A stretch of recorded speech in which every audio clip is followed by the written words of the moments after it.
I just finished my morning clients and I wanted to share something that came up in my morning sessions. You get my newsletter. You saw that today I talked a little bit about boundaries and it came up in session and I want to share some of my boundary specific skills.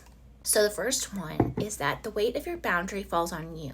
You are responsible for creating, upholding, and maintaining this boundary.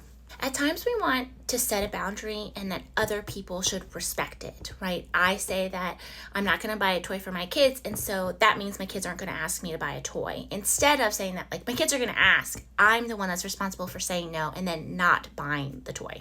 The second is that all boundaries have to be stated. Listen, there are people out there that are not going to respect or care about boundaries, whether you tell them or you don't tell them. And so sometimes you have to kind of make the decision about whether this is one of those, if it's a covert or an overt boundary that we're setting with people. And my last tip is to write down what your boundary is. I know this may seem robotic at first, but it's really hard to maintain and stick to your boundary in the moment, right? So it's a lot easier if you have something that you can refer back to and know that, like, even if you say, like, I'm not going to buy the toy, eventually it's easy and you say, I'm not going to buy the toy, right? It comes off a little less robotic.